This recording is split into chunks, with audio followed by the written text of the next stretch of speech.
প্রতিটা মানুষ হচ্ছে মৃত্যুবরণ করতে হবে।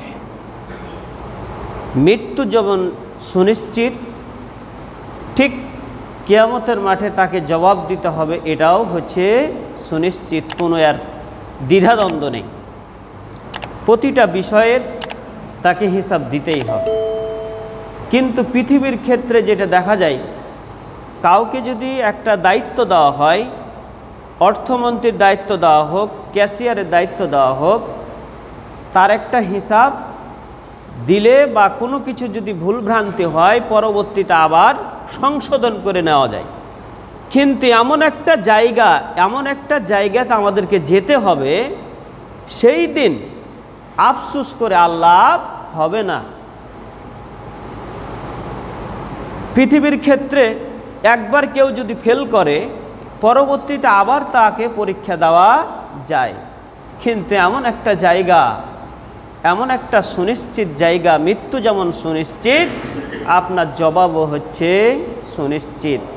এজন্য আমাদের উচিত কোন বিষয়গুলো নিয়ে মানুষ আফসোস করবে, উক্ত বিষয়গুলি নিয়েই আজকে আমার খুতবাকে সাজিয়েছি। আপনারা সবাই দোয়া করবেন, আল্লাহ যেন আমার এই মুখ থেকে সঠিক কথাগুলো আল্লাহ যেন বের করে নেন। আমরা সবাই বলি আল্লাহুম্মা আমিন।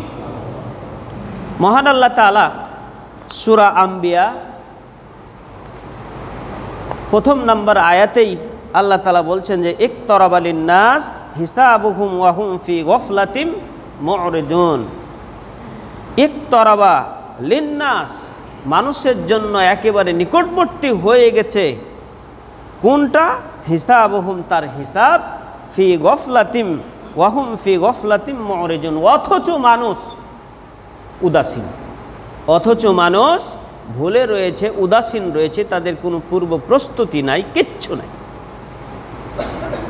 এই আয়াতের তাফসিরে যেটি এসেছে, আমরা সবাই জানি যে মহান আল্লাহ তাআলা এই পৃথিবীতে যখন নবীকে পাঠান, সহিহ হাদিসে রয়েছে যে নবী করিম সাল্লাল্লাহু আলাইহি সাল্লাম বলছেন, আমি এবং কিয়ামত একেবারে সামান্য, এইভাবে তিনি দুইটা আঙ্গুলিকে একত্রিত করে সামান্য একটু ফাঁকা ছিল।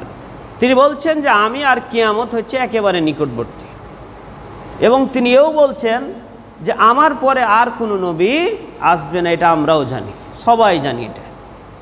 কিন্তু দুঃখের বিষয়, আল্লাহ তাআলা বলে দিচ্ছেন যে কিয়ামত, হিসাব নিকাশ তোমার একেবারে নিকটবর্তী হয়ে গেছে, হবে, এক্ষুনি হবে। কিন্তু ওয়াহুম ফি গফলাতিম মু'রিদুন, অথচ তোমরা হচ্ছে উদাসীন। আমরা কে কতটুকু প্রস্তুতি নিয়েছি? যদি বলা হয় সারাটা জীবনের তো হিসাব দিতে হবে, কিন্তু যদি বলা হয় একটা দিনের হিসাব দাও তো, সকাল থেকে সন্ধ্যা পর্যন্ত তোমাকে হিসাব দিতে হবে, কোন কাজটা তুমি অন্যায় করেছো, কোনটা ভালো করেছো, কোনটা খারাপ করেছো, এটা কি আমরা কেউ হিসাব দিতে পারবো? পারবো না। একবার কি আমরা চিন্তা করেছি মহান আল্লাহ তাআলা আমাদের জন্য সাক্ষী চারটা জিনিস তিনি নির্ধারণ করে দিয়েছেন। এক নম্বর সাক্ষী হচ্ছে মহান আল্লাহ তাআলার, সেটা হচ্ছে জমিন। আজকে যেই জমিন আমরা চলাফেরা করছি, যেই জমিনে উঠা বসা করছি, একবার কি কেউ চিন্তা করেছি আমি একটা ধাপ ফেলছি, সেই ধাপটা ভালো পথে ফেললাম না খারাপ পথে ফেললাম, না ভালো কাজের দিকে ফেললাম, না ন্যায়ের পথে ফেললাম, না অন্যায়ের দিকে ফেললাম? এটা কি আমরা একবার চিন্তা করেছি? যদি দেখা যায় আপনার সিসি ক্যামেরা লাগানো রয়েছে, তাহলে আমরা যারা চুরি করতে যায়, ডাকাতি করতে যায়, দুর্নীতি করতে চায়, তখন একবার চিন্তা করে যে সিসি ক্যামেরা লাগা আছে, এখানে এগুলি করা যাবে না, এটা চিন্তা করে। কিন্তু মহান আল্লাহ তাআলা এমন সিসি ক্যামেরা লাগিয়ে রেখেছেন, পৃথিবীর সিসি ক্যামেরা অকেজো হয়ে যেতে পারে, তারটা ছিঁড়ে যেতে পারে, কাজ করতে নাও পারে, কিন্তু মহান আল্লাহ তাআলা এমন সিসি ক্যামেরা লাগিয়েছেন যেই সিসি ক্যামেরার কোনো ভুল হতে পারে না। আজকে গোটা বিশ্বে আপনি কোথায় যাবেন, জমিন ছাড়া আপনার চলার কোনো গতি নাই। তাহলে আল্লাহর এক নম্বর সাক্ষী সেটা হচ্ছে জমিন, দ্বিতীয় হচ্ছে ফেরেশতা। ফেরেশতা আপনার সব সময় লেখার জন্য প্রস্তুত। আপনি কি করছেন না করছেন আপনার সব সময় লেখার জন্য প্রস্তুতি নিয়ে আছেন। আপনি একটু অলসতা করলেও সে লেখাতে অলসতা করবে না। কেন করবে না? সে আল্লাহর পক্ষ থেকে দায়িত্বপ্রাপ্ত, তার কোনো গাফলতি নেই।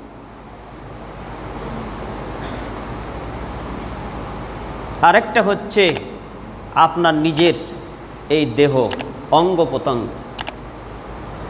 সূরা ইয়াসিন আয়াতটি রয়েছে, আল-ইয়াওমা নাখতিমু আলা আফওয়াহিহিম ওয়া তুকাল্লিমুনা আইদিহিম ওয়া তাশহাদু আরজুলুহুম বিমা কানু ইয়াকসিবুন। মহান আল্লাহ তাআলা বলছেন, তোমার সেই দিন এই মুখকে বন্ধ করে দেওয়া হবে, তোমার হাতে হচ্ছে কথা বলবে, ওয়া তাশহাদু আরজুলুহুম বিমা কানু ইয়াকসিবুন, এবং তোমার পায়ে হচ্ছে সাক্ষী দিবে তুমি কোথায় গেছিলে, কোন জায়গায় চুরি করতে গেছিলে, কোন জায়গায় ডাকাতি করতে গেছিলে, কাকে একটা অন্যায় করেছো, কার প্রতি অত্যাচার করেছো। এইভাবে আফসোস, সেই দিন আর কোনো লাভ হবে না, সব কিছু সাক্ষী আপনার বলে দেবে। এরপরে চতুর্থ নাম্বার যেটা, সেটা হচ্ছে আল্লাহ নিজেই হলো সাক্ষী। যাবেন কোথায়? কোনো উপায় নেই। এই চারটা সাক্ষী, আল্লাহর আর কোনো প্রয়োজন আছে? আপনি পালাবেন কোথায়, যাবেন কোথায়? কোনো উপায় থাকবে না। যারা চুরি করতে যায়, ডাকাতি করতে যায়, দুর্নীতি করতে যায়, একবার কি চিন্তা করে যে আমি এই যে জমিনটা দিয়ে হেঁটে যাচ্ছি, এই জমিনটাই তো আমার বিপক্ষে সাক্ষী দেবে? আমি একবার চিন্তা করি না। পরকালকে ভয় নেই।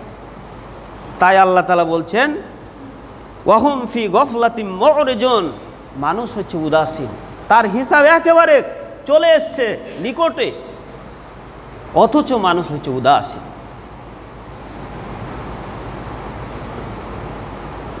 এটা হচ্ছে সূরা আম্বিয়া আয়াত নাম্বার 1, সেখানে সেই কথাগুলি রয়েছে। তাহলে আমরা বুঝলাম মানুষ হচ্ছে উদাসীন। উদাসীন থাকবে, পরকালকে উদাসীন থাকবে। পরকালকে উদাসীন থেকে যখন দেখবে সব কিছু তার সামনে যখন চলে এসেছে, তখন আফসোস করবে, কিন্তু সেই আফসোসে কোনো লাভ হবে না।